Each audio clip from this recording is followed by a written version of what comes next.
राधे राधे। जय गुरु जी। आप सब लोगों का बहुत बहुत स्वागत है मैजिकल लेंस पर। आज हम जिस शख्सियत के साथ जुड़े हैं उनका नाम है सीए नंदिनी जैसवानी।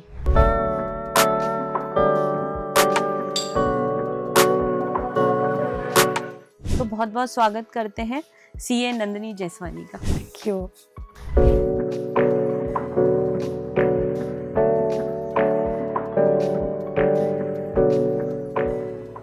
आप है ना इन्फ्लुएंसिंग कैसे करते हो? मतलब आपको तो सीए होना चाहिए था और आज भी आप अपने नाम के आगे एक टैग लगाते हो सीए नंदिनी जैसवानी। मरते दम तक कुछ और रहे ना रहे मेरी डिग्री मेरे साथ हमेशा रहने वाली है। सीए के लिए हमने जितनी मेहनत की है ना, it is an emotion for me. बचपन से हम लोग एम्बिशियस रहते हैं तो हमें पता है हमें करना क्या है लाइफ में। एग्जाम से ठीक 2 दिन पहले मेरे फादर इन लॉ की तबीयत बहुत खराब हो गई। वेरी हर्टिंग, क्योंकि उनका ही एक ड्रीम था कि मेरी बहू बन जाए सीए, क्योंकि वो एक पेरेंट्स का वो अलग ही इमोशन होता है। So he is an inspiration for me always. तो मैं हमेशा फ्यूचरिस्टिक रही हूँ। मुझे आगे क्या करना है, अगले 2 साल क्या करना है, वो मैं अभी से डिसाइड कर लेती हूँ। हमेशा से फेमस होना ये दिमाग में था ही कि कुछ तो बनना ही है। मैनिफेस्टेशन आता है यहाँ पे कि मैनिफेस्टेशन वर्क करता। नहीं, मुझे सोशल मीडिया बिल्कुल पसंद नहीं है जी। ये तो मेरा प्लेटफॉर्म हो ही नहीं सकता कभी भी कि मैं फोटोज खिंचवाऊं बैठ के। मुझे अपनी शादी के 8 साल के बाद बच्चे हुए, तो it was a journey of 2 years, slowly and gradually. So बच्चे हुए, मैं उनकी नॉर्मल वीडियो डाल देती थी, कुछ भी, मुझे कोई इन्फ्लुएंसिंग नहीं करना था। पता था बच्चों को क्या करवाना है, आज भी मुझे पता है कि बच्चों को क्या बनाना है, बट इसमें हम बच्चों पे प्रेशराइज नहीं कर सकते, हम सिर्फ उन्हें गाइड कर सकते हैं। First brand is first cry. First cry, हाँ। मैं कोई भी वीडियो होती थी ना, उसमें 100% देती थी। भगवान चाहते हैं, एंड मैंने कभी भी नहीं मांगा कि मुझे ये करना है, ये चाहिए। अपने आप मुझे पुश मिलता रहा, धक्का मार दिया भगवान ने लेकर। सो डेफिनेटली मेरी मदर इन लॉ का, फादर इन लॉ का और हस्बैंड का बहुत बड़ा सपोर्ट है। तो सबसे बड़ा क्रेडिट मदर इन लॉ को जाता है कि जब मैं बाहर निकल रही हूँ वो मेरे बच्चों को देख रही है। आई बिलीव पर्सनली, मुझे नहीं पता लोग क्या सोचते हैं, बट मैं अपने आप से बहुत कंटेंट हूँ।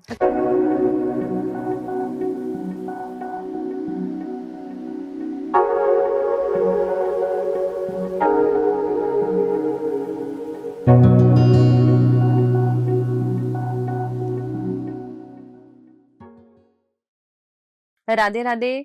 जय गुरु जी। आप सब लोगों का बहुत बहुत स्वागत है मैजिकल लेंस पर। आज हम जिस शख्सियत के साथ जुड़े हैं उनका नाम है सीए नंदिनी जैसवानी।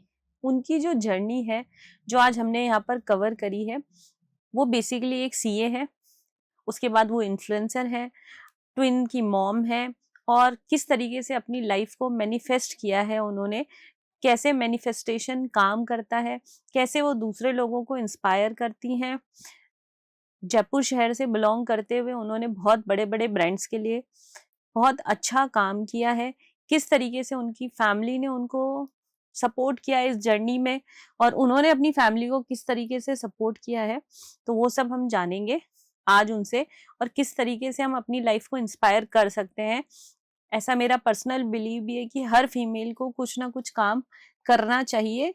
काम पैसे के लिए नहीं करना चाहिए, अपने लिए करना चाहिए, अपने सेल्फ कॉन्फिडेंस के लिए करना चाहिए। तो उसी जर्नी के बारे में आज हम जानेंगे। तो बहुत बहुत स्वागत करते हैं सीए नंदिनी जैसवानी का। Thank you. CA Nandini Jaiswani, आप है ना इन्फ्लुएंसिंग कैसे करते हो? मतलब आपको तो सीए होना चाहिए था और आज भी आप अपने नाम के आगे एक टैग लगाते हो सीए नंदिनी जैसवानी। हाँ, मरते दम तक कुछ और रहे ना रहे मेरी डिग्री मेरे साथ हमेशा रहने वाली है। जी। इसीलिए सीए के लिए हमने जितनी मेहनत की है ना, it is an emotion for me. तो मैं उसको हमेशा अपने नाम के आगे लगाती हूँ, तो सीए नंदिनी जैसवानी। बहुत मेहनत की है इसमें। मैं मेरी सारी मेहनत का क्रेडिट मेरी मम्मा को, पापा को, मेरे ससुर को और सास को दूंगी, क्योंकि इन लोगों की मोटिवेशन से मैंने सीए कंप्लीट किया है। तो आपने सीए ना मैरिज के बाद कंप्लीट किया? यस, आफ्टर मैरिज मेरा सीए कंप्लीट हुआ था। इसकी भी बहुत बड़ी स्टोरी है। पहले मैंने सीए स्टार्ट कैसे किया।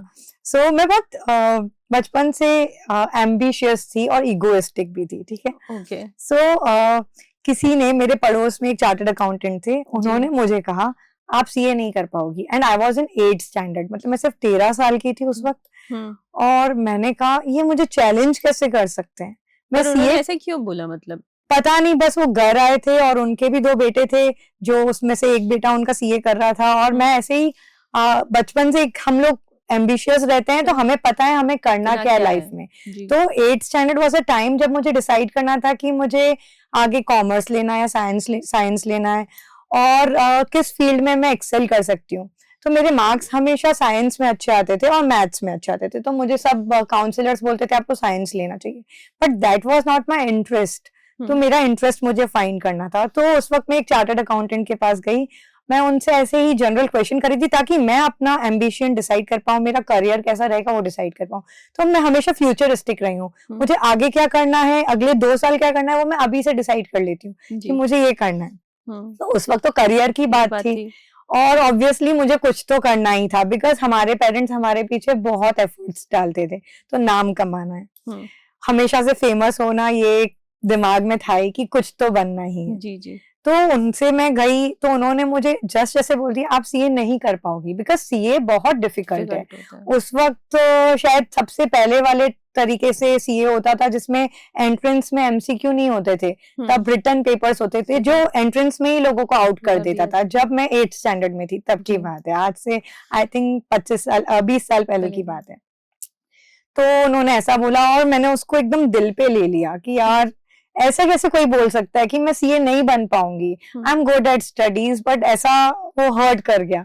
फिर मैंने डिसाइड किया कि मैं करूंगी तो सीए ही, और तब मैंने डिसाइड कर दिया मुझे कॉमर्स ही लेना है। मेरे कितने भी परसेंटेज आ गए, मेरे 10th में 90% आए, बहुत टीचर्स ने बोला साइंस लेना, बस लाइक नहीं मुझे सीए ही करना है, क्योंकि वो तो मेरे को चुभा हुआ था ना। तो फिर मैंने सीए की प्रिपरेशन 12th के बाद स्टार्ट की, but commerce is the base, वहां से हम लोग हमारा बेस क्लियर करते हैं, तो वो करके किया। एंड सीए में मेरा सीपीटी फर्स्ट टाइम में क्लियर हो गया, पीसीसी आईपीसी, हम पीसीसी में थे, तो वो भी क्लियर हो गया।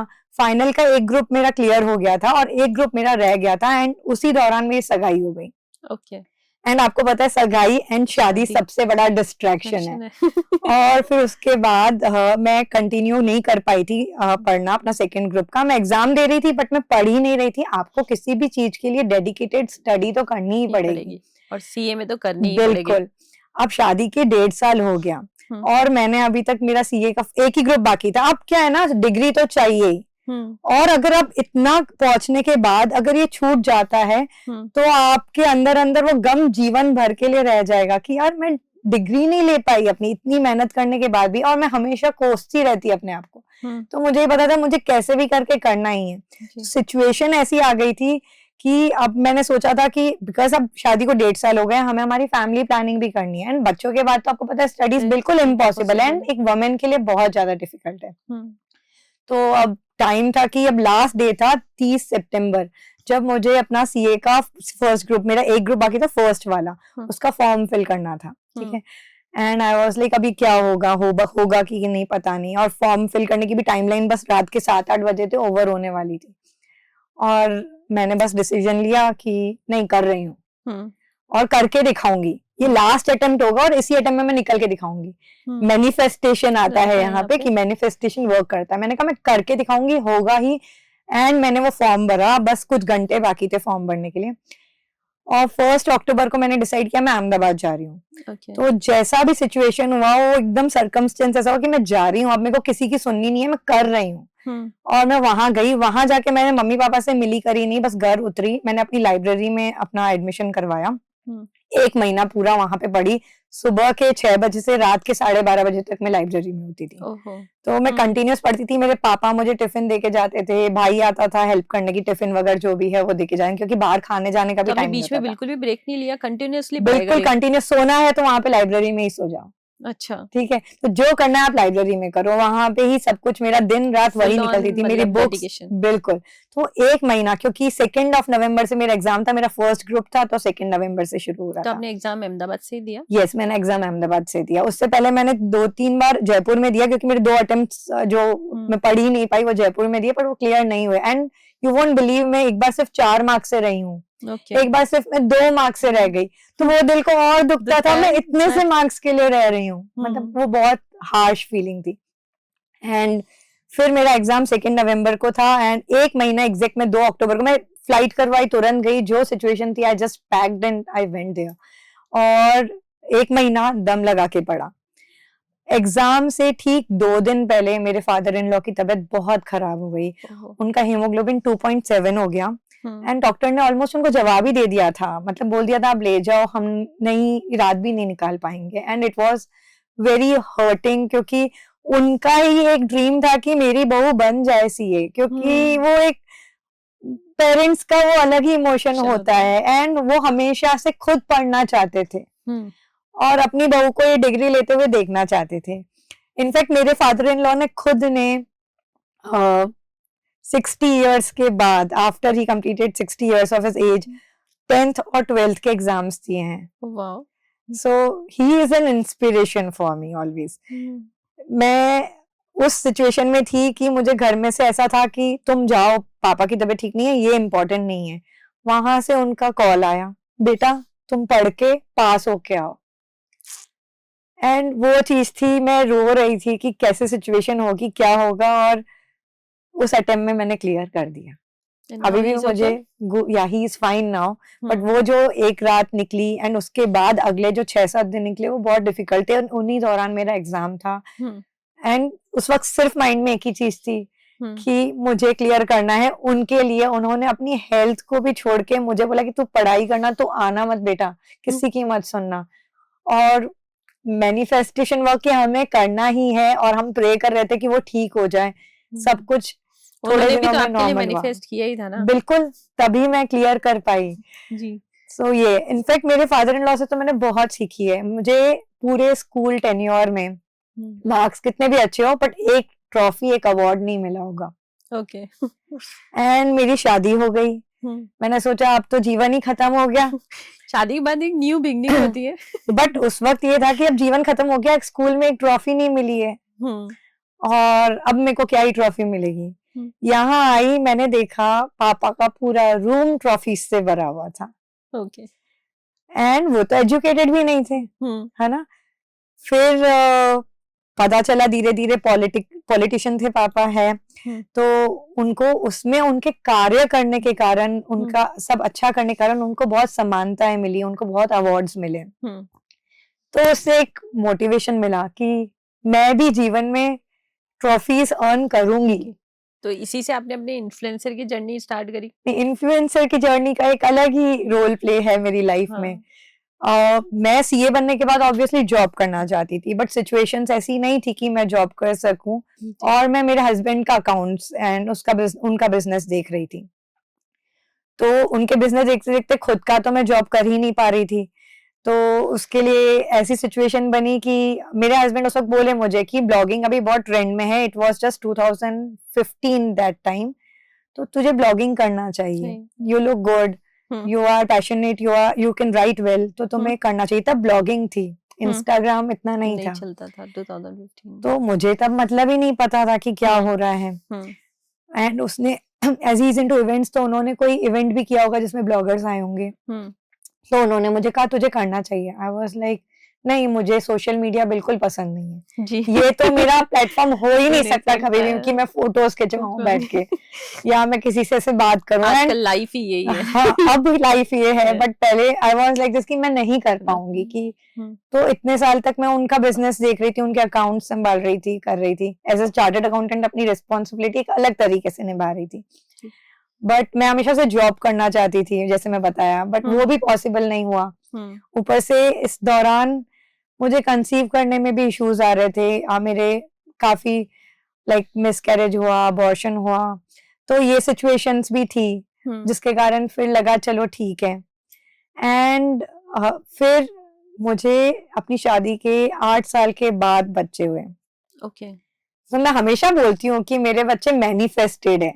ओके। तो सब मुझे पूछते हैं कैसे, हाउ डज मैनिफेस्टेशन वर्क, और मैं बोलती हूँ मैं कभी तो सेशन ले ही लूंगी इसके ऊपर कि मैनिफेस्टेशन कैसे वर्क किया मेरे लिए। बट मेरे पास एक बुक है, मुझे किसी ने सजेस्ट की थी, द मैजिक। ओके, सीक्रेट है जिसकी द मैजिक करके बुक है। I will share you the link, वो बहुत अच्छी बुक है। तो वो मैंने पढ़ना शुरू की। उसका जो बुक मैंने पढ़ी वो 28 डेज की बुक है। एंड वो 28 डेज आप अगर उस हिसाब से चले ना, तो आप अपनी सारी पॉजिटिविटी अपने अंदर से आ जाएगी आपकी, आप पूरी नेगेटिविटी छोड़ दोगे पीछे और अपने माइंड को फोकस करके सिर्फ वो अपनी ड्रीम्स के ऊपर ही वर्क करोगे। तो पूरी 28 डेज ऐसे वर्क करती है। आपका रिलेशन सुधर सकता है, आपकी लाइफ पूरी इम्प्रोवाइज हो सकती है वो 28 डेज मेहनत करके। एंड मैंने वो बुक पढ़ी। तो आपको कुछ भी मैनिफेस्ट करने से पहले भी बहुत पॉजिटिव होना है, सिर्फ बुक पढ़ने से काम नहीं होना है। आपको अपने अंदर का सोल क्लीन करना है, आपको किसी के लिए भी नेगेटिविटी हटानी है, किसी के लिए भी घृणा नहीं रखनी है मन में, सिर्फ पॉजिटिविटी रखनी है।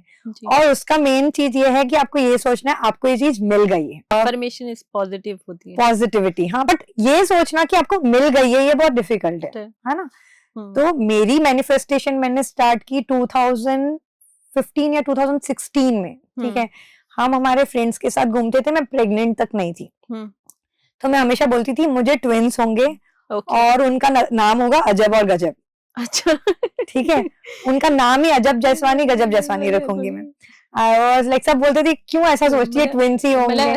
ट्विंस तो होगा पर ये ऐसा नाम क्यों सोचा अजब गजब, बस कि हाँ मेरे होंगे ना, क्योंकि मैं ऐसी थी चुलबुली सी बात करने वाली। अभी उनका क्या नाम है? आहाना हाना। ओके, अब अजब गजब नहीं रख सकते तो आहाना हाना रखा। तो मैंने फिर 2016 में जब मैं मैनिफेस्टेशन स्टार्ट किया, तब मैंने बोला कि मैं मेरे बच्चे ट्विंस होंगे कभी। उस साल मैंने कंसीव किया था and I conceived one child, okay. And I was like how is this possible. जब डॉक्टर ने मुझे बोला कि ये एक बेबी है, एक फीटस है, तो आई वाज लाइक ऐसा हो ही नहीं सकता, मैंने तो ट्विंस मैनिफेस्ट किए हैं। तो एक कैसे हो सकता है? और मैं ऑलमोस्ट सब टाइम सोचती रहती थी यार एक कैसे हो सकता है यार, जुड़वा ही चाहिए मुझे, दूसरा करूंगी तब जुड़वा होने चाहिए, बट ये भी जुड़वा ही होने चाहिए थे, क्योंकि इतना पॉजिटिव अफर्मेशन से मैनिफेस्ट किया। तो ये भी एक नेगेटिविटी थी कि मैं एक से खुश नहीं थी, कि मेरे को तो दो चाहिए थे, तो भगवान ने वो मुझे नहीं दिया, है ना। मेरा हार्ट बीट आई, फिर बाद में 3rd मंथ में हार्ट बीट चली गई एंड वो सब नेगेटिव हो गया at that point of time. और हम बहुत टाइम से ट्राई कर रहे थे, नहीं हो रहा था, तो बहुत परेशानी थी। That period was very depressing, क्योंकि लोग हमें यूज करते थे। यू नो, अगर आपको बेबी नहीं है तो लोग आपको यूज करना शुरू करते हैं कि ये तो फ्री है, इसके पास कोई काम नहीं है, इसको ले जाते हैं। हर जगह ऐसी सिचुएशन होती थी एंड मैं बहुत हर्ट होती थी, अंदर से बहुत परेशान होती थी। एंड फिर एक बार ऐसा हुआ, दूसरी बार मैंने फिर से कंसीव किया एंड तो मतलब जो ये वन बेबी था वो भी वो उसका भी अबॉर्शन हुआ? हाँ, ये फर्स्ट जो था मेरा कंसीव वो वन बेबी था, वो नहीं टिका एंड मिसकैरेज हो गया। फिर सेकंड मुझे उसके 6 महीने बाद हुआ and I don't know why क्या हुआ।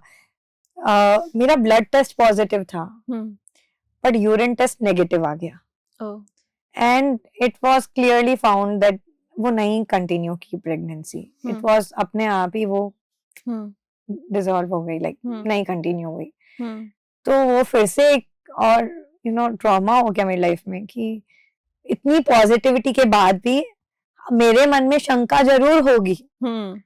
वो नेगेटिविटी 1% भी होगी तो आपके साथ नेगेटिव होना है, क्योंकि आप यूनिवर्स को सिग्नल दे रहे हो, आपका सिग्नल जाएगा वहां पे और आपको बैक वैसा आएगा। आप स्ट्रांग नहीं हो कि हो ही जाएगा। मैं नहीं थी स्ट्रांग, अभी मेरा आप खुद को खुद ही फील नहीं कर रहे हो कि हाँ ऐसा ही होगा तो मैनिफेस्टेशन तभी कैसे करेगा। मैजिक बुक बोलती है आपको ये बोलना है आपको मिल गया है। आप ये सोचो कि मेरे पास ये चीज है तभी वो आपके पास आएगी, क्योंकि यूनिवर्स को लगेगा ये तो इसकी है, मैं इसकी चीज नहीं ले सकता। सो मुझे वो चीज भी नहीं मिली, वो भी नहीं कंटिन्यू हुआ एंड उसके बाद 1.5-2 साल तक मैंने डिसाइड किया मुझे नहीं करना है, बिकॉज बहुत फेस वैसा हो गया। तो वो फेस बड़ा ही नेगेटिव चला मेरा। 1.5-2 साल मेरी लाइफ ऐसी चली।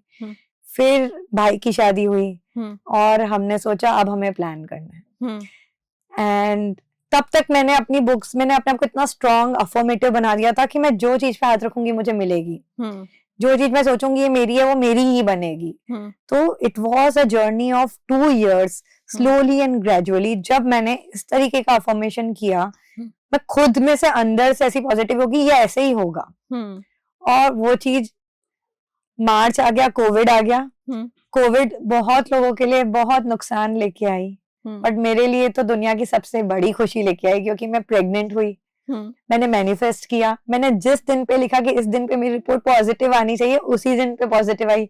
मैंने जितना अपना वो एक जैसे HCG का वेरिएंट होता है राइट, कि मेरा इतना होना चाहिए, मुझे ट्विंस होने चाहिए, सब कुछ वैसे चला और मेरी पूरी 9 मंथ्स की प्रेगनेंसी बिल्कुल पॉजिटिव एंड अच्छे से गई।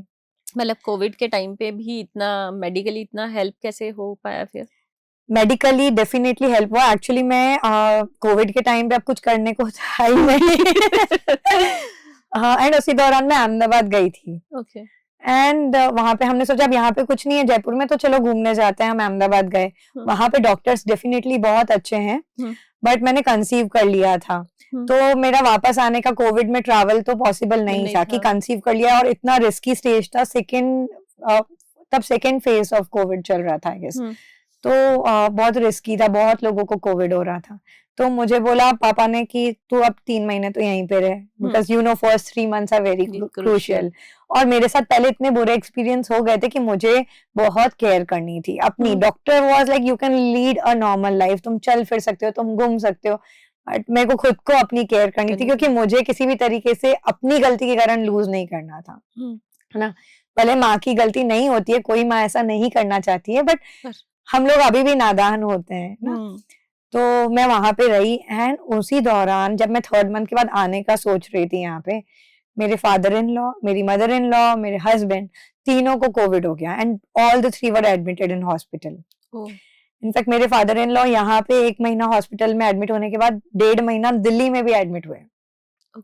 तो उनका तो पॉजिटिव, मतलब उनका कंटिन्यूअस पॉजिटिव आ रहा था, कोविड नेगेटिव रिपोर्ट ही नहीं आ रही थी, जबकि वो ठीक थे। बट जब तक आपको नेगेटिव नहीं होगी तो उस वक्त डिस्चार्ज नहीं देते थे, कंटिन्यूअस रखा, और उनके जल्दी अफेक्ट हो जाते हैं, तो taking care was much important for him. तो मैं यहाँ पे 5.5 महीने तक नहीं आ पाई प्रेगनेंसी के बाद। फिर मैंने कहा कि डिलीवरी तो हमारे में, हम सिंधी से है, हमारे में डिलीवरी मायके में नहीं होती है, हमारे में डिलीवरी ससुराल में ही होती है, आप तो जानते ही होंगे। एनी हाउ डिलीवरी तो ससुराल में ही होगी, कुछ भी हो जाए। तो अब आना तो था ही। अब इसके बाद तो मेरे ट्विंस थे, तो मैं अपने आप को ही कैरी नहीं कर पा रही थी, क्योंकि मैंने इतना वेट पुट ऑन नहीं किया था, बच्चों का वेट सही से था। तो मुझे कैसे भी करके ट्रैवल करके पापा मुझे लेके आए, मेरे पापा मम्मा मुझे जयपुर लेके आए, क्योंकि मुझे डिलीवरी यहाँ करनी थी, कोई रिस्क नहीं चाहिए था अपनी डिलीवरी में। एंड फिर मैं यहाँ पे आई, फिर यहाँ पे मैं और 3 महीने थी। मुझे हमेशा, ऑब्वियसली आप ट्विंस से प्रेग्नेंट हो तो डर रहता है कि कहीं प्री प्रेगनेंसी नहीं हो जाए, but then again affirmations work. आप यूनिवर्स को मैसेज दे रहे हो कि इस तारीख पे ही मुझे बच्चा चाहिए, मार्च में ही चाहिए। मेरी एनिवर्सरी मार्च में थी, तो मुझे मार्च में मेरी एनिवर्सरी के दिन नहीं चाहिए था, नहीं चाहिए था क्योंकि 13 मार्च को मेरी एनिवर्सरी, और उसी दिन अगर बेबी, डॉक्टर से तुम कर सकते हो, मैंने कहा नहीं, इसके 5 दिन तक भी नहीं चाहिए मुझे, क्योंकि अगर अभी हो गया तो हम 3 फंक्शन एक साथ सेलिब्रेट कर रहे होंगे, बच्चों का सब कुछ सेपरेट चाहिए हमें। तो मैंने 13th को अपना बेबी शावर किया। हमारे में तो बेबी शावर भी नहीं होता है सिंधीज में, बट उस वक्त बहुत एक्साइटमेंट थी, 8 साल के बाद प्रेगनेंसी हुई थी, तो हमने बेबी शावर किया, और 19 को मेरी डिलीवरी हुई। 19 मतलब वो भी मैनिफेस्टेड था कि मुझे 19 को चाहिए। Obviously I believe in astrology, तो मैंने टाइम वगैरह भी पूछ रखा था कि किस टाइम पे करना है। डॉक्टर्स को पूरा इस हिसाब से सेट किया कि इसी टाइम पे होना चाहिए, आप 1 मिनट जल्दी नहीं कर सकते और 1 मिनट लेट भी नहीं कर सकते। तो सब कुछ बहुत ही प्लान्ड था। हाँ, सिजेरियन था, सो इट वाज प्लान्ड, क्योंकि ट्विंस में normal delivery is very difficult, so it was planned. And फिर आहाना लाइफ में आए, एंड यहाँ से मेरी लाइफ ने पूरा टर्न ले लिया। तो फिर इन्फ्लुएंसर वाली जर्नी कैसे स्टार्ट हुई? बच्चों से। सो बच्चे हुए, मैं उनकी नॉर्मल वीडियो डाल देती थी, कुछ भी, मुझे कोई इन्फ्लुएंसिंग नहीं करना था। मैं फूड क्रिटिक की तरह लिखती थी इंस्टाग्राम पे। फिर इस इन्फ्लुएंसिंग की जर्नी भी गुड है, like it is very interesting. I started with food influencing. मैं बाहर बहुत खाती थी, बहुत ही फूडी थी, तो बाहर जाती थी तो जेन्युइनली लिख लेती थी, गंदा है तो खराब है भाई, इसको 1 स्टार मिला, इसको 5 स्टार मिला। तो ये किया, ये मैंने स्टार्ट किया 2019 की नवंबर दिसंबर में। तो ये मैंने 6 महीने किया, और मार्च में कोविड आ गया। बाहर का खाना हो गया बंद। घर में तो हम ऐसा खाना नहीं बनाएंगे कि वीडियो बनाएंगे। तो ठीक है, फिर उस वक्त हम लोग देखते थे वेब सीरीज, क्योंकि कुछ काम नहीं था कोविड पे, तो हम सब लोग से वेब सीरीज देखते थे। फिर मैंने वेब सीरीज पे लिखना शुरू किया। ओके। अब वेब सीरीज पे लिखना शुरू किया तो मैं प्रेग्नेंट हो गई जुलाई में। उसके बाद मैंने टीवी देखना बंद कर दिया बिकॉज आई वाज लाइक मैं 9 महीने कोई टीवी नहीं देखूंगी, कोई मोबाइल नहीं देखूंगी। So I was on a strict food diet as well as this devotion, या नो टीवी नो फोन वाला थिंग ऑल्सो, कि मैं नहीं देखूंगी क्योंकि वो कितना भी करो फीटस को अफेक्ट करता है। I wanted to be a perfect mom. Okay, तो ये सब करना था। एंड इनफैक्ट मैंने उस वक्त भागवत गीता पढ़ी और बहुत सारी गर्भ संस्कार किए, पेंटिंग वगैरह की ताकि मेरे बच्चों में वो आर्ट आए, सिंगिंग किया ताकि मेरे बच्चों में वो आर्ट आए। मतलब हर चीज की कला होनी चाहिए बच्चों में। एंड आपने वो भी है ना प्लानिंग के साथ ही किया। बिल्कुल, हाँ, मतलब पता था बच्चों को क्या करवाना है। आज भी मुझे पता है कि बच्चों को क्या बनाना है, बट इसमें हम बच्चों पे प्रेशराइज नहीं कर सकते, हम सिर्फ उन्हें गाइड कर सकते हैं जी। कि आपको ये कर सकते हो आप। हम उनको फिर उनके इंटरेस्ट पे है। अब धीरे धीरे पता चल रहा है उनका इंटरेस्ट अभी इसमें है तो हम उसी चीज में डालेंगे। हम उनको फोर्स नहीं कर सकते, बच्चों के ऊपर कोई भी फोर्स चीज नहीं हो सकती। फिर उसके बाद अब फूड का भी छूट गया एंड वेब सीरीज का भी छूट गया। फिर मैंने सोचा अब क्या करें, तो बच्चों पे ध्यान देना है, यही था। मतलब बच्चे इतना टाइम बाद हुए हैं तो बहुत कीमती है उनके साथ समय मुझे पूरा उनको टाइम देना था। तो मैं उनकी ऐसे ही वीडियो बनाती थी। मेरा बेटा 21 महीने रात नहीं सोया है, 21 महीने एक भी रात नहीं सोया है। 21 मंथ्स में वो रात को कभी भी नहीं सोया? नहीं, 21 महीने रात में सोता था वो कम सोता था। 3-4 घंटे की दिन में नींद होती थी उसकी, वो भी शाम को 7 बजे से 10-11 बजे तक। ओके, ठीक है, तो इतना ही सोता था। तो उसको नींद नहीं आती थी तो मैं रात में बैठ के उसको पढ़ाती रहती थी, है ना, कुछ भी करती थी, उसके वीडियो बनाती थी, ऐसे बच्चों का कोई वीडियो बनाती थी और नॉर्मल डाल देती थी। कोई मोटिव नहीं था कि इन्फ्लुएंसिंग, मुझे तो ये भी नहीं पता था इन्फ्लुएंसिंग में पैसा है। लाइक कुछ पता नहीं था कि ये बिजनेस है। It is not actually passion, it is business moreover. तो as a passionate influencer I used to post, मतलब कोई डिजिटल क्रिएटर की तरह, इन्फ्लुएंसर की तरह भी नहीं, बस एक माँ की तरह कि बच्चों की मेमोरी एक जगह पे सेव हो जाएगी। तो उस वक्त फर्स्ट क्राई उन्होंने देखा। First brand is first cry. First cry, हाँ। तो वहां से मुझे कोलैब आया। आई वाज लाइक ओके, कुछ नहीं करना था, बच्चों के सिर्फ फोटोज डालने थे। ये तो इजी है, हर महीने फोटो खींच रही हूँ इनका, डाल दूंगी। डाल दिया, उन्होंने वाउचर दिया। उसके बाद मुझे एक आया था ये डेटॉल का। ठीक है, मैंने कहा सही है यार, फ्री में सामान आ रहा है। मुझे पता नहीं था कि फ्री में भी इतने मजे होते हैं लाइफ में, है ना, सामान आ रहा है और बस फोटो डालनी है या वीडियो डालनी है, तो इतना तो हम कर सकते हैं। तो घर बैठे थे तो कुछ नहीं, सामान भी फ्री में आ रहा है, हमें वैल्यू ही नहीं पता थी ना चीजों की। तो 3-4 महीने से चला। फिर एक बार एक ब्रांड आया, उन्होंने बोला हमें आपसे वीडियो बनवानी है। मैंने कहा ओके, बच्चों की बना दूंगी। बोले नहीं नहीं, हमारा प्रोडक्ट आपके लिए। आई वाज लाइक मैं? फिर मैंने कहा ठीक है। फिर उन्होंने बोला क्या चार्ज करोगे? तो आई वाज लाइक हाँ, इसके पैसे भी मिलते हैं। ओके। मैंने कहा प्रदीप, ये तो यहाँ पे भी पैसे कमा सकते हैं। And I was always monetary like money minded कि हाँ पैसे कमाने हैं, ऐसे नहीं कि मनी मेरी लाइफ है, बट पैसे कमाना मेरी लाइफ होगा, ये जरूर है कि हाँ हम कमाएंगे। And I am a saver, I am not a spender. मैं खर्चा कम करती हूँ और सेविंग्स ज्यादा करती हूँ। इस हिसाब से मुझे अच्छा लगता है कि पैसे इकट्ठे पड़े रहे। तो पैसे सबको अच्छे लगते हैं। पैसे कमजोरी, मेरे छोटे बच्चों को भी पैसे पसंद है। बोलते दादू 100 का नोट क्यों दिया, वो बड़ा वाला नोट दो। तो अब पता है बच्चों को भी पैसे पसंद है। तो इस तरीके से मुझे पता चला कि हमें पैसे भी मिलते हैं। फिर तब पता नहीं था तो एक नॉमिनल अमाउंट लेके कर लिया ना। फिर धीरे धीरे वीडियोस वायरल हुई एंड फॉलोअर्स बढ़ते गए। फिर ऐसे ग्रुप्स ज्वाइन किए जिसमें पता चला कि कैसे कैसे इन्फ्लुएंसिंग होती है। एंड उसके थ्रू हम काफी आगे तक आ गए। बहुत सारे इन्फ्लुएंसर इंस्टाग्राम पे हैं, बहुत सारे इन्फ्लुएंसिंग अलग अलग तरीके से करते हैं, बट आप एक बहुत यूनिक हो। आपके पास बहुत अलग तरीके के ब्रांड्स ही आते हैं। वो कैसे हुआ? ये मैनिफेस्टेशन।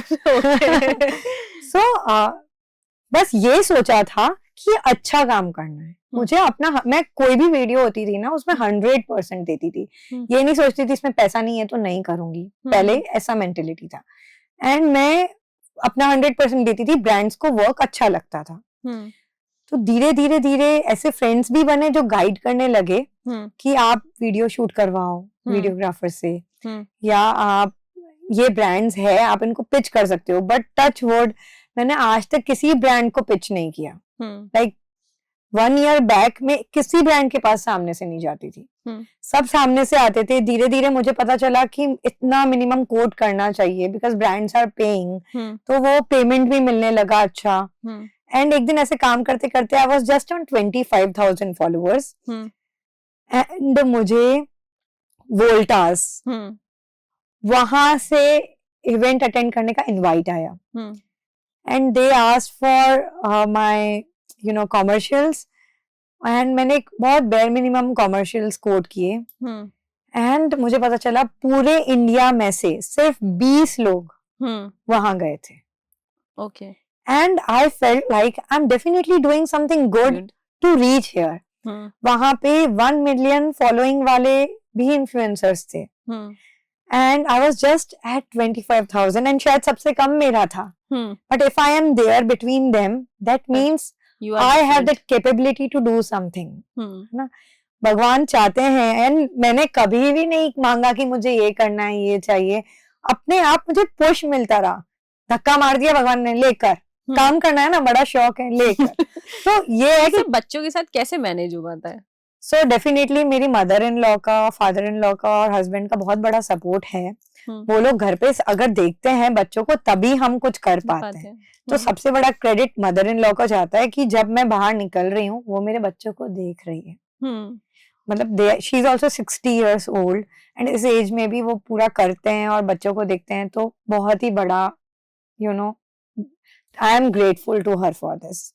क्योंकि अगर घर पे कोई भी नहीं होगा तो मैं छोड़ के निकल ही नहीं पाऊंगी, मैं घर ही बैठी रहूंगी, बच्चों को छोड़ के नहीं निकल सकते हैं। सो मैं घर वालों को पूरा क्रेडिट दूंगी कि बच्चों को उन्होंने थोड़ा देखा तभी मैं, ऐसे नहीं है कि मैं पूरा हफ्ता बाहर हूँ या पूरा महीना बाहर हूँ, बहुत स्केड्यूल्ड टाइम बना रखा था मैंने कि मैं हफ्ते में सिर्फ एक ही बार शूट करूंगी या मैं महीने में सिर्फ 3 या 4 बार ही बाहर जाऊंगी, बहुत फ्रीक्वेंट नहीं जाऊंगी। और मैं जहाँ जाती थी बहुत छोटे हैं, हाँ जहाँ जाती थी मैं बच्चों को भी ले जाती थी, मेरी कोशिश यही रहती थी। तो इस हिसाब से, और काफी जगह बच्चों को नहीं भी ले जा पाते तो फिर वो घर पे रहते थे। उसके साथ साथ मेरे पास कोई भी मेड नहीं थी through out my delivery, pregnancy, anywhere I didn't have made for my kids basically. तो सब कुछ खुद ही किया था हमने। अब मेरे को 2 घंटे दिन में आराम चाहिए था क्योंकि एक मेंटली आप ट्रिगर हो जाते हो। बच्चों को संभालना आसान नहीं है। हाँ, ट्विंस बिल्कुल बच्चों को संभालना आसान नहीं है। उसमें मेरा एक बच्चा सोता नहीं था पूरी रात। जब वो सुबह में 7 बजे सोने जाता था तब दूसरा बच्चा उठ के खड़ा हो जाता था। और मैंने उनको 18 महीने एक्सक्लूसिवली ब्रेस्ट फीड किया है। ओके, 18 months दोनों ने। उन्होंने टॉप मिल्क नहीं लिया 18 महीने। तो they needed me all the time, है ना ही वो लोग बॉटल मिल्क लेते थे, ना ही फॉर्मूला लिए, कुछ भी नहीं लिए, वो सिर्फ एक्सक्लूसिवली मेरे मिल्क पे रहे। तो आई वॉज लाइक बहुत डिफिकल्ट सिचुएशन होती थी। तब मैं न्यू भी थी, तब मेरा निकलना इतना नहीं होता था। धीरे धीरे धीरे मेरा निकलना बढ़ा बार, और काम भी धीरे धीरे इंक्रीज होता है। एक ही बार में आपको कुछ नहीं मिलता है, आपको सबके पीछे मेहनत करनी पड़ती है। एंड फिर लोग जानने लगे। मैं किसी इवेंट में जाती थी तब मुझे बोलते थे आप वो ट्विंस की मम्मा हो ना। तब मुझे ऐसा लगा कि हाँ लोग मुझे जानते हैं अभी। हाँ, तो कुछ ऐसे अचीवमेंट बताओ जो आपको इन्फ्लुएंसर जर्नी में बिल्कुल अलग थे। जैसे अभी आपने वोल्टास के बारे में बताया, ऐसे कुछ और ब्रांड्स जिनमें वैसे जैसे मैंने जॉनसन्स के साथ वर्क किया, लव लैब के साथ वर्क किया। वर्क तो काफी इन्फ्लुएंसर्स कर रहे हैं, बट अच्छे कॉमर्शियल्स पे वर्क करना भी बहुत जरूरी है जी। इन्फ्लुएंसर्स अभी हर जगह है, हर गली में, but how you are different, आपका वर्क आपको डिफरेंट करता है। सो मेरी वीडियो की क्वालिटी एक्सक्लूसिव रहती है, मेरा स्क्रिप्टिंग वगैरह सब कुछ एक्सक्लूसिवली मेरा रहता है, आप ही करते हो ये? हाँ बिल्कुल। तो इसीलिए मेरा वर्क डिफरेंट हो जाता है क्योंकि उसमें एक नेचुरल चीज आती है ना। ब्रांडेड कंटेंट से ज्यादा या ऐसे ही खुद का शूट किया हुआ कंटेंट नहीं होता, सब कुछ प्रोफेशनली शॉट है। I have a team, I have people, agencies working with me. So yes, इस हिसाब से मेरा वर्क मुझे एक्सक्लूसिव लगता है। उसके बाद मैं स्लोली ग्रेजुअली ग्रो की हूँ, ऐसे नहीं कि एक ही दिन में मैंने बहुत ग्रो किया। इन्फ्लुएंसिंग जर्नी में अगर आप देख रहे हो कि ऐसे ही रातों रात कोई ग्रो कर दिया तो ऐसा नहीं होता है। ये बहुत हार्ड वर्क है, बहुत स्लोली एक दिन में मुश्किल से शायद कभी कभी 50 फॉलोअर्स ही बढ़ते हैं। ऐसा नहीं है कि हमें हजारों फॉलोअर्स तुरंत आ रहे हैं, वो कभी कभार ही होता है कि हमें बहुत बल्क में फॉलोअर्स मिल जाते हैं इन्फ्लुएंसिंग में, कोई वीडियो वायरल हो जाती है तो। Otherwise it is a very slow process, very genuine process. Brands को वर्क बहुत अच्छा लगने लगा तो कांस्टेंट ब्रांड वर्क ही आया मेरे पास। धीरे धीरे मैं अपने आप को बोलने लगी मैं एक ब्रांड कंटेंट क्रिएटर ही हूँ। आई am a brand content creator, क्योंकि मैं ब्रांड के लिए कंटेंट क्रिएट कर रही हूँ। मेरे खुद से भी ज्यादा मैं ब्रांड के लिए कंटेंट क्रिएट कर रही हूँ, because they want the videos, they want to run it as advertisement for themselves. So this is how my work is different from others. मेरे पास ब्रांड कंटेंट बहुत है and every brand is unique, every brand is good at its pace. मैंने Lenskart के साथ Lenskart के page पे भी वर्क किया है, लाइक यू नो मैं मेरा वीडियो उनके पेज पे चल रहा था, तो that is I think a very big achievement. Aachho जैसा ब्रांड है उसके पेज पे मेरा वीडियो है। So this is what I feel की इज माय अचीवमेंट। आपने एक ट्रैवल ब्लॉग भी किया था? यस, नेपाल का। सो नेपाल, वो कोलैबोरेशन कैसे हुआ? वहां पे नेपाल लिटरेचर फेस्टिवल होता है जी। सो नेपाल लिटरेचर फेस्टिवल ने मुझे इनवाइट किया था एंड उन्होंने ही मुझे पूरा नेपाल टूरिज्म का भी कोलैबोरेशन करवाया and it was an amazing journey. Like it was my first travel and मैं बच्चों के साथ गई थी, बच्चे, mummy, papa, my husband, we all went there and it was. कितने दिन का था वो? It was 6 days। Okay. It was wonderful. हम पोखरा में रहे थे, एक दिन हमने नेपाल लिटरेचर फेस्टिवल के लिए वर्क किया। 5 days का फेस्टिवल था वो एंड उसके बाद मैंने इस पे नेपाल को एक्सप्लोर किया and it was wonderful journey, very very beautiful journey. Like I expect more such collaborations in future जिसमें मुझे टूरिज्म की तरह जाने को मिले, स्पेशली विद किड्स, जहाँ पे मेरे बच्चे भी एक्सप्लोर कर सके एंड उनको भी उतना ही यू नो एक्सपोजर मिले।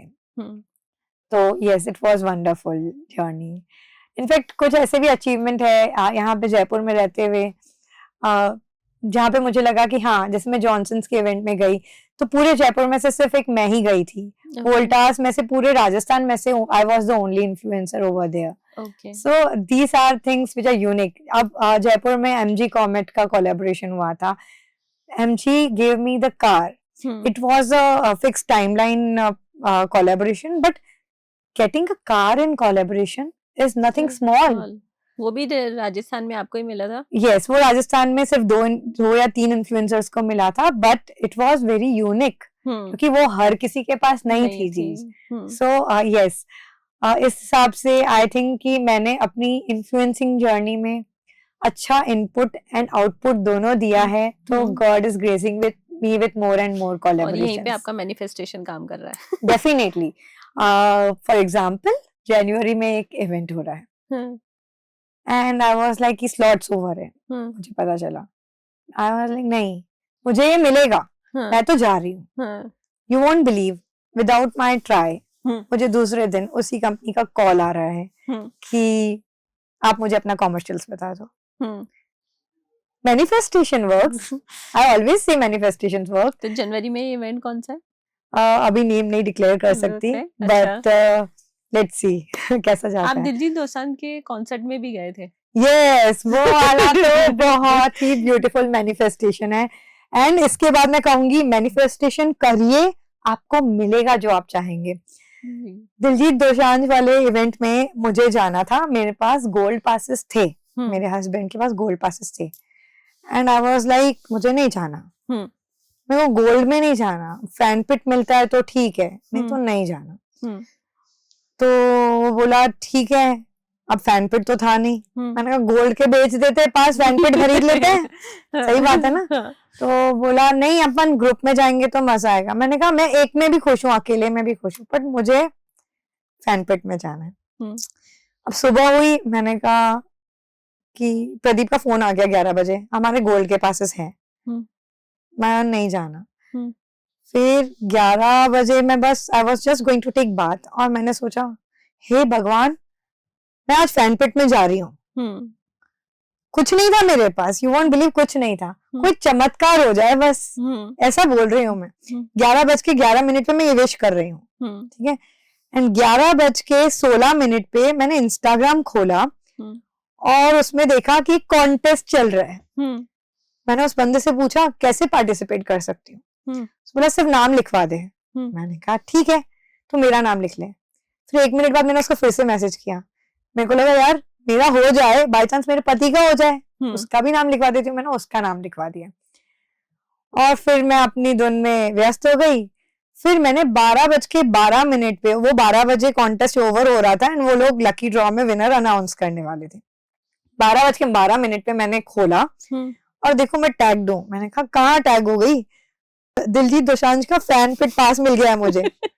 I was like, मैं नाच रही थी, कूद रही थी, मेरा बेटा देखे क्या हो गया मम्मी को, ये मम्मी क्या कर रही है, नाच रही है।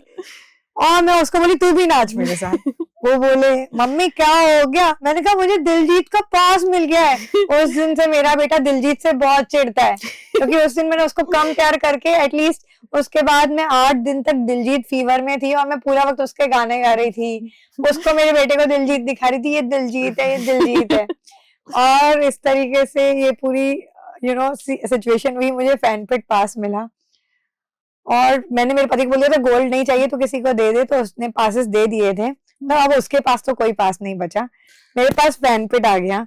मैं फैन पिट में गई, तब अकेले गए? एंड हाँ मैं अकेले फैन पिट में गई और मेरे पति को वहां पे एक दोस्त मिल गया, फिर उसके साथ वो भी गोल्ड में घुस गया। वहां पे जाने के बाद वो भी एंटर हो गया। तो मेरे को ये था कि वो नहीं चल रहा, तो obviously as a wife you have an emotion कि यार वो मेरे लिए इतना करता है, उसको जाना चाहिए। और मन में ये भी था मुझे जाना है। वहाँ का एक्सपीरियंस कैसा रहा आपका? You know it was wonderful.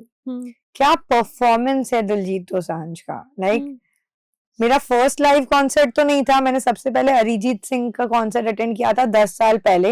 It was not up to the mark. तब अरिजीत सिंह अभी फेमस नहीं हुए थे, अभी उनका फेस शुरू ही हुआ था एंड उसके 3-4 साल के बाद वो फेमस हुए थे। ठीक है, एंड दिलजीत का मेरा सेकंड कॉन्सर्ट था एंड क्या वाइब था। वो तेरी मेरी वाइब मिलती है, वो जो भी उनका सॉन्ग है it is perfectly matching with that vibe. Crowd, enthusiasm, everything was there. मेरे को उनका बुखार चढ़ गया था। मैं नहीं करके 10 दिन तक सिर्फ उनके ही जोश में चल रही थी, पूरा दिन उनके ही गाने गा रही थी। वो होश ही नहीं था दिलजीत का कॉन्सर्ट अटेंड करने के बाद। और अभी सुबह में उठते ही पहले उनका एक सॉन्ग देख लेती हूँ, इंस्टाग्राम पे उनकी वीडियो देख लेती हूँ। और ऐसा लगता है यार बंदे ने क्या हासिल कर दिया है। बहुत मेहनत करी है उसने, बहुत मेहनत की है, बहुत ज्यादा। एंड जिस तरीके से उनके मन में किसी के लिए भी कुछ घृणा ही नहीं है, वो अपने स्टेज पे जाके अपने दूसरे साथियों को भी प्रमोट कर रहे हैं, आप इनका भी कॉन्सर्ट अटेंड कर दीजिए, है ना। जैसे वो प्रतीक कुलाड़, एपी डिलॉन, इनके लिए भी बोल रहे हैं आप उनका अटेंड कर दीजिए। That is something unique in him. And ये सीखने को मिला सिर्फ खुद आगे बढ़ने की मत सोचो, साथ में ले चलो। सबको अपनी किस्मत का ही मिलने वाला है ना। मिलेगा किस्मत का, बट किसी की मदद करने में या किसी को आगे करने में कोई बुराई नहीं है। इट इज लाइक आपको वापस आनी है वो चीज। मैंने ये देखा है जब जब मैंने किसी का भला किया है, मेरे पास चीज उससे डबल होके आई है। और भला करते वक्त ये मत सोचो मुझे भी मिलेगा, बस ये सोचो कर दो, फिर अपने आप आपके पास चीज आनी है। इसके ऊपर भी एक बहुत अच्छी स्टोरी है, फिर से मैनिफेस्टेशन की एक स्टोरी है। जरूर। मैं गई थी नासिक। वहां पे हम सुबह में 7 बजे बस में से उतरे। मैं अहमदाबाद से गई थी, नासिक में ट्रेन की कोई इतनी सुविधाएं नहीं है, तो आपको बस से ट्रैवल करना पड़ा। तो मैं बस से, मम्मा, मैं और बच्चे गए थे अहमदाबाद टू नासिक। मुझे करने थे ज्योतिर्लिंगम। अभी मेरा वही चल रहा है कि मुझे अपने 12 ज्योतिर्लिंगम करने हैं अगले 3 साल में कंप्लीट, जिसमें मेरे 3 हो चुके हैं, चौथा मैं अगले महीने कर रही हूँ। तो ऐसे 3 कौन कौन से हो गए? त्र्यंबकेश्वर, ओमकारेश्वर और महाकालेश्वर। ये 3 मेरे हो चुके हैं। अगला मैं कर रही हूँ काशी विश्वनाथ इन जनवरी। होपफुली हो जाएगा। तो अभी वो ज्योतिर्लिंगम वाली जर्नी पे हैं। गए हम नासिक। सुबह में हमारा सामान हमने उतारा, मम्मा ने मेरे जो हैंड बैग्स थे वो वहां पे एक टेबल पे रख दिए। ठीक है, 2 बैग्स वहां पे रख दिए और हम लोगों ने बस में से बाकी का सामान निकलवाया। वहां पे बस वाला किसी और का सामान भी छोड़ के जा रहा था, निकाल के रख दिया। वो बंदा बस में बैठा है बट किसी का सामान भूलने वाला था वो।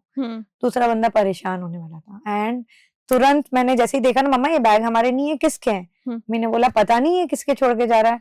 मैंने उस बस वाले को फोन किया, वो जल्दी से उतरा और बैग्स लेके गया, नहीं तो कोई बहुत परेशान होता।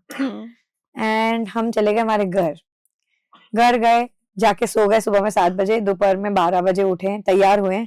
अब एक बैग में बच्चों की बॉटल्स, बच्चों का खाना पीना, मेरा मेकअप का सामान, सब कुछ था, एंड मेरा ट्राइपॉड। एंड मम्मा को बोली वो बैग कहाँ है? मम्मी ने बोला पता नहीं, मैं वहां पे रखी थी, भूल गए। अच्छा, दूसरों का बैग पहुंचा दिया और अपना भूल गए। अपना बैग भूल गई। एंड मैं वहां पे बोली, मम्मी ढूंढने गई मासी के साथ, नहीं मिला बैग। मैंने घर पे उनकी सास थी, आंटी थी, उनको बोला आंटी कोई बात नहीं, मैंने किसी का अच्छा किया है, मेरे साथ बुरा तो नहीं होने वाला, और नहीं भी मिला तो इसमें भी कोई भलाई है, पर मुझे मिल जाएगा, मैं आपको बता रही हूँ, मुझे ये बैग मिलने वाला है, आ जाएगा। मम्मी ये लोग आए, नहीं आया। एक बार के लिए अंदर से रोना भी आया, क्योंकि मेकअप का सामान मेकअप के सामान के लिए बहुत दुख हो रहा था, और बच्चों की बॉटल्स वगैरह ऑब्वियसली, बट मेकअप ठीक है, उसके बगैर आप नहीं जी सकते हो। मम्मी को एक बार के लिए मैंने बोल भी दिया, मम्मा थोड़ा ध्यान रखना चाहिए था, बट उनकी भी गलती नहीं थी। 2 बच्चे थे साथ में, सुबह में वो ऑटो रिक्शा वाले आके खड़े हो गए थे हेड पे कि चलो मैं छोड़ देता हूँ, जबकि हमारे पास था, लेने आए थे जीजू। तो पूरा वो सिचुएशन ऐसी हो जाती है, एंड आप एक एक्साइटमेंट में होते हो अपनी बहन से मिलने के लिए, मासी से मिलने के लिए। तो मैंने कहा ठीक है, नहीं है चलेगा। अब दूसरे दिन 2 मिनट के लिए फील हुआ, फिर मैं वापस नॉर्मल एकदम कि नहीं कोई बात नहीं, जो होगा अच्छा है, नया आएगा, ठीक है। फिर मैं रात होते होते फिर से बोली देखना मिल जाएगा, आएगा ये बैग मेरे पास वापस। सुबह में जीजू बिना बताए 6 बजे उठ के चले गए जहाँ पे वो बैग पड़ा था, वहां पे ऑटो रिक्शा वालों से पूछा, है नासिक के लोग बहुत ही अच्छे थे। मैं सच में बिलीव नहीं कर सकती कि ऐसे भी लोग हैं इस दुनिया में।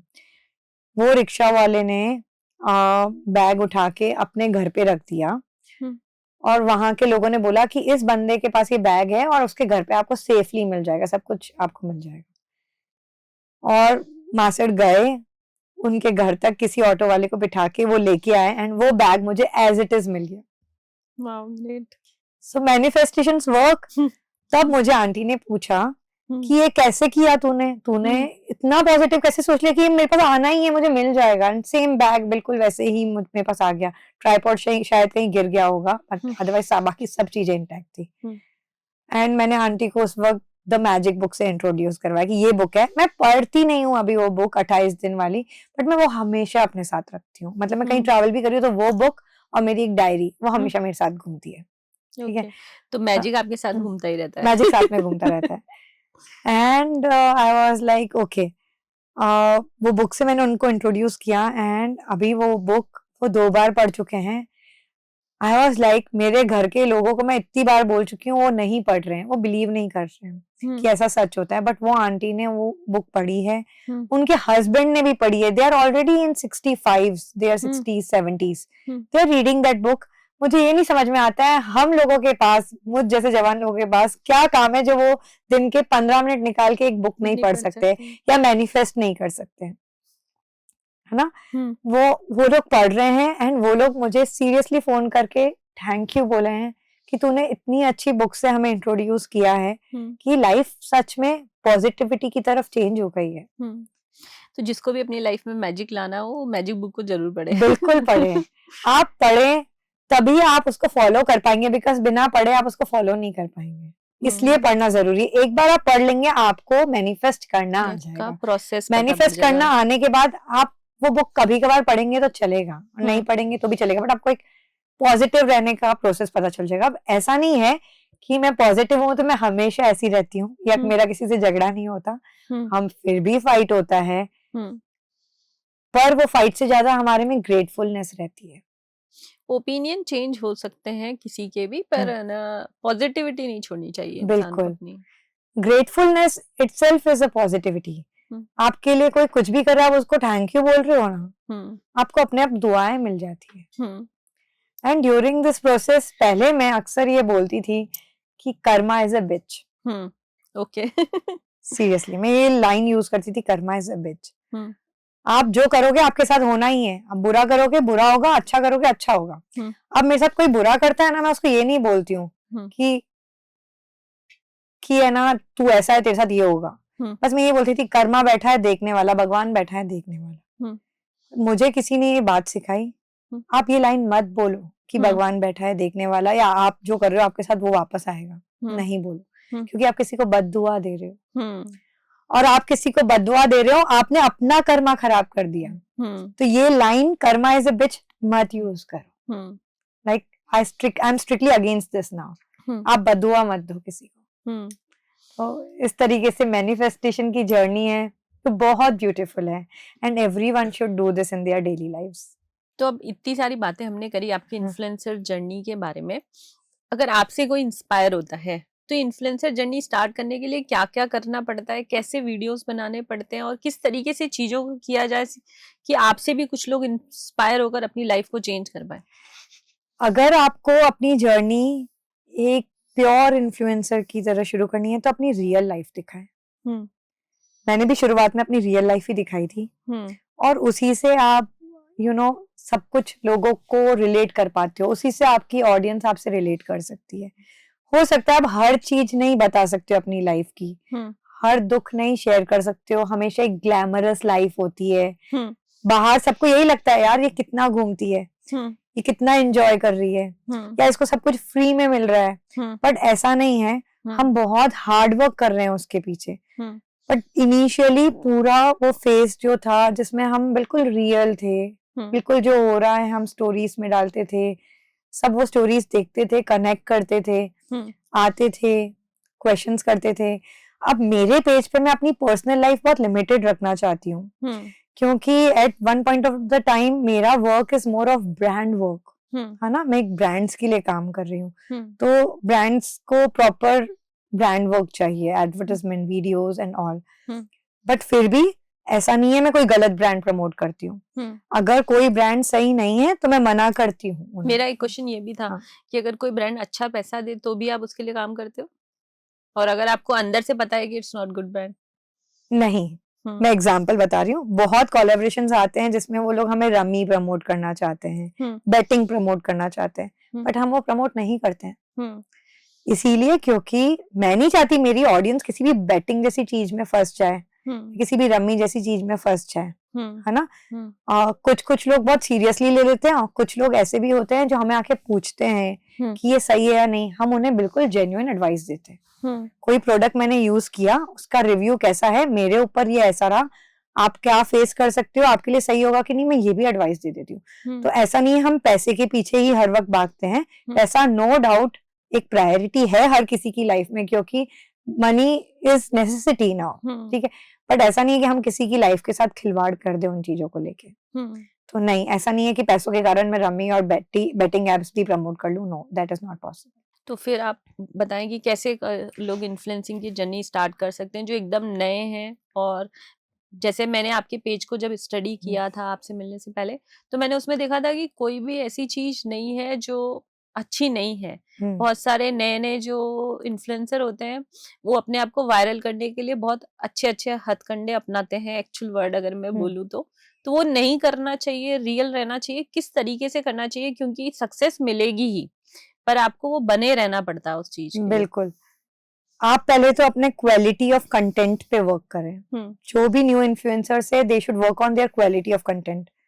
अच्छी तरीके से शूट करो, अच्छा एस्थेटिक वीडियो बनाओ, ताकि आप ब्रांड वर्क ला सके। ब्रांड वर्क से आपको पैसा मिलेगा, वो पैसा आप अपने ही पेज पे और इन्वेस्ट करिए। जैसे कि आप कंटेंट के पीछे फोकस करिए, अच्छे फोटोग्राफर से शूट करवाए, अच्छी टीम रखें, अच्छी एजेंसीज के साथ कनेक्ट बिठाए। एजेंसीज बहुत सारी है मार्केट में, बिठाए कनेक्ट। रेट में अपने आप को नीचे ना करें, अपने कॉमर्शियल्स जेन्युइन बताएं, because brands are paying. New brand है, आप उनको सपोर्ट करिए, उनके साथ आप बार्टर भी करिए। बट एक बहुत वेल सेटअप ब्रांड है, बहुत डेवलप ब्रांड है, जो एक फिल्म स्टार को लाखों रुपए दे सकती है, तो वो आपको कुछ हजारों रुपए तो दे ही सकती है। आपकी मेहनत का पैसा लीजिए लोगों से, बहुत जरूरी है। क्वालिटी मेंटेन तभी होगी जब आप ब्रांड को चार्ज करेंगे। जब तक आप ब्रांड को चार्ज नहीं करेंगे आप अपने पेज को मेंटेन कर ही नहीं पाएंगे और आप अपने वर्क को वैल्यू नहीं कर पाएंगे। सबसे पहले अपने वर्क को वैल्यू करना सीखो। तो this is how I would say. उसके बाद आप कनेक्ट्स बिठाएं। अगर आपके पास काम सामने से नहीं आ रहा, भगवान की दया से मुझे हर एक काम सामने से आया है, मैं जाके पिच नहीं कर रही हूँ, बट अगर नहीं आ रहा तो आप पिच करिए, क्योंकि in business you have to work, you have to go around and pitch the brands. So आपको बाहर निकलना पड़ेगा, आपको कनेक्ट्स बिठाने पड़ेंगे, आपको सबसे बात करनी पड़ेगी और आपको सबसे ज्यादा इंपॉर्टेंट है ग्राउंडेड रहना पड़ेगा। ब्रांड के सामने भी ग्राउंडेड रह के चलेंगे अगर, तभी आप वो ब्रांड का दिल जीत पाएंगे और हमेशा के लिए उनके साथ वर्क कर पाएंगे। अगर आप उनसे फर्स्ट टाइम में एक एटीट्यूड और ईगो से बात करेंगे, ब्रांड आपके पास वापस नहीं आनी है। हम जैसे हजारों बैठे हैं और इन्फ्लुएंसर के लिए भी हजारों ब्रांड्स है सामने, but we need to maintain a very cordial relationship with the brand. So do focus on the quality of the work and maintaining relations with the brand. Value your work and charge them at least जितना आपका बनता है उतना आपको charge करना चाहिए। So this is what I would like to say all the influencers around. आपको कुछ अवार्ड्स भी मिले थे?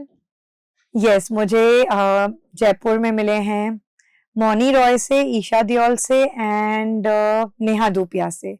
इन 3 बड़ी सेलिब्रिटीज से मुझे अवार्ड्स मिल चुके हैं for delivering the best work in my industry.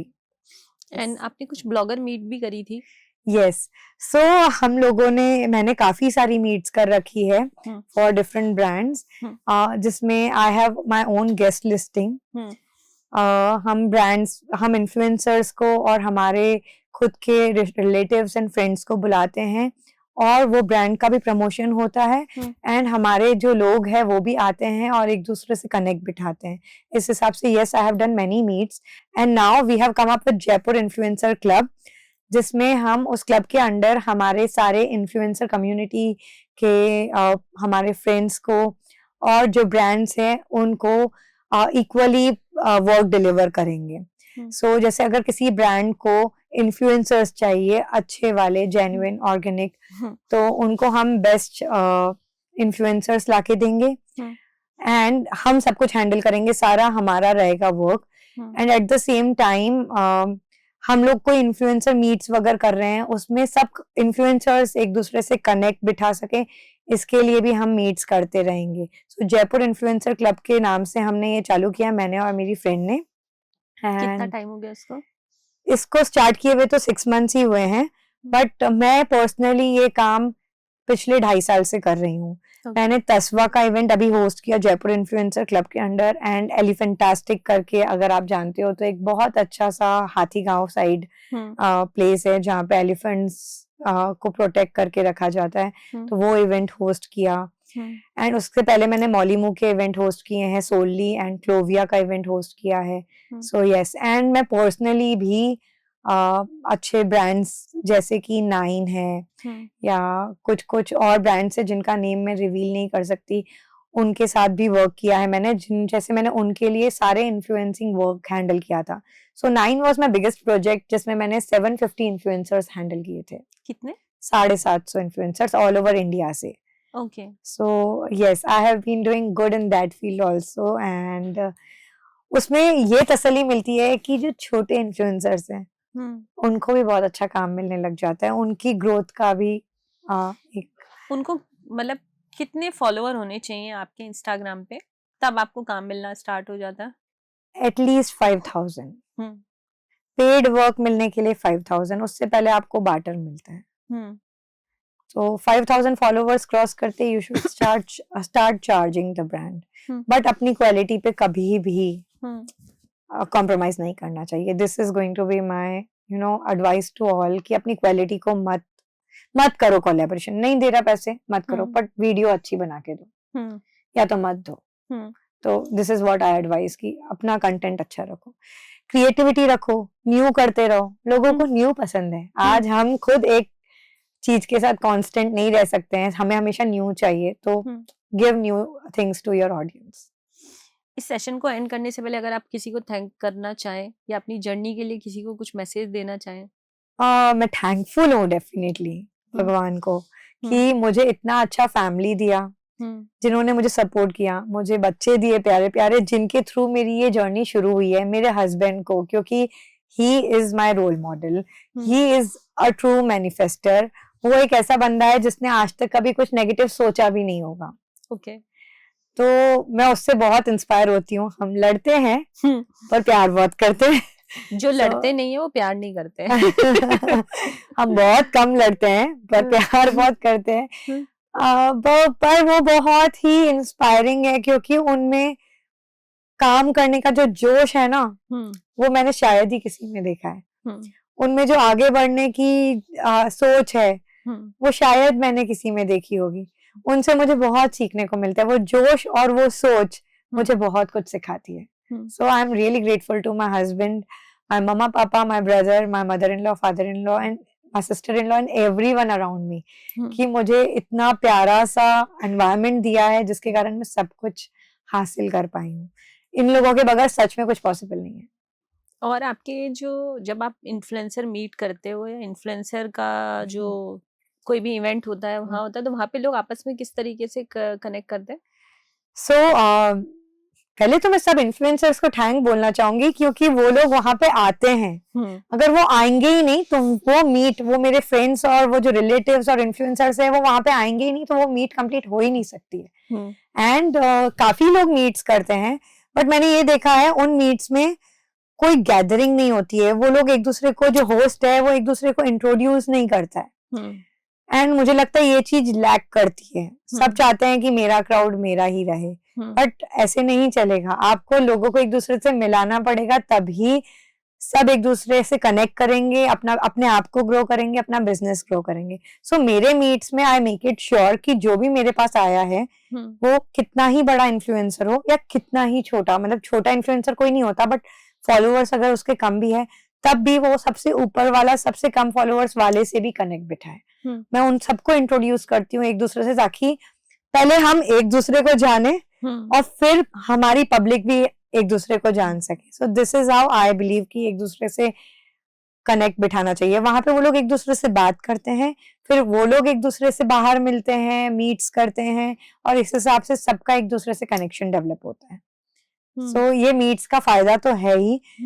आज जो मेरी मीट में आ रहा है, आई ट्राई माई बेस्ट कि मैं उनको अपनी तरफ से, क्योंकि मैं बहुत ब्रांड्स की कोलैबोरेशंस हैंडल करती हूँ, तो उनको मेरी तरफ से कुछ ना कुछ काम तो पेड दिलाऊं ही दिलाऊं। So this is what I make sure कि कहीं ना कहीं मेरी कोशिश रहे कि उनको कोई भी बेनिफिट मिले मुझसे।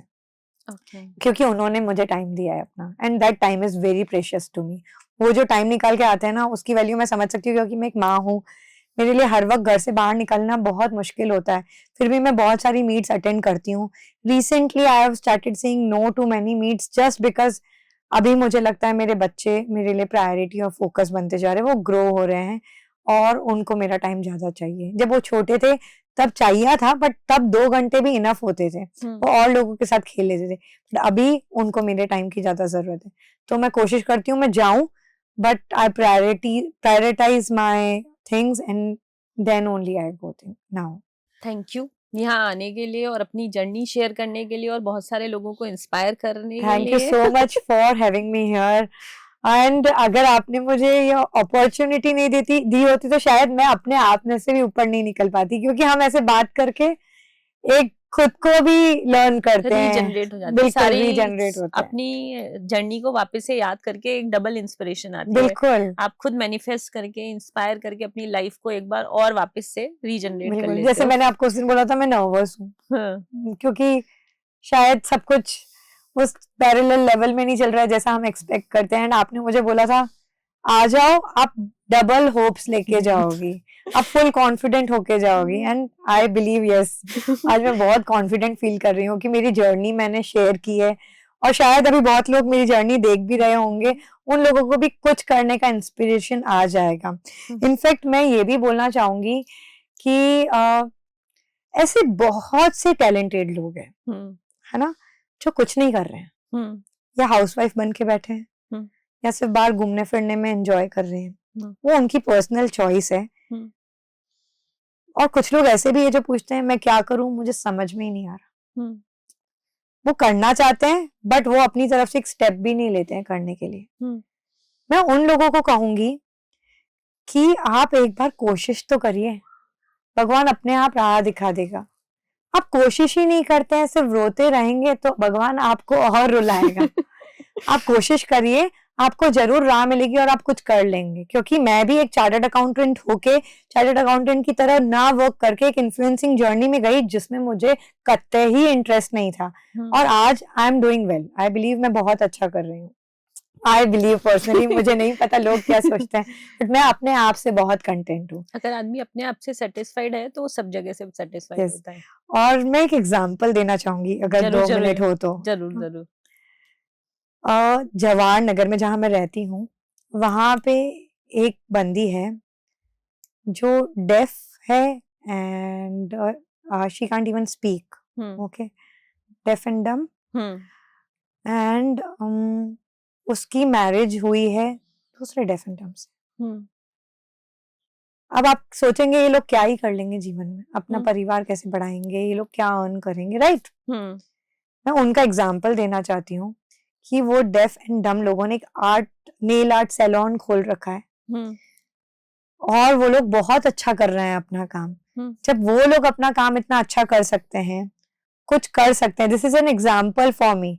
जब एक डेफ एंड डम इंसान भी कुछ कर सकता है तो भगवान ने आपको सारे पार्ट सही दिए हैं, आप पे इतनी दया कृपा की है, आप क्यों कुछ नहीं कर सकते हो? आपको तो पहले कुछ करना चाहिए। तभी मैं सबको बोलती हूँ, सिर्फ नहीं कर पा रहे हैं ये एक रोना है, आप कोशिश ही नहीं कर रहे हो, ये एक बहाना है। आपको करना है ना तो आप कहीं से भी ढूंढ के अपने लिए काम कर लो। आज सब कुछ सोशल मीडिया पर अवेलेबल है, बिल्कुल बहुत इजी एंड अवेलेबल है, बस आपको एक कोशिश करनी है तो आप अपनी लाइफ को आगे बढ़ा सकते हो। बिल्कुल सही बात है। Thank you so much for having me.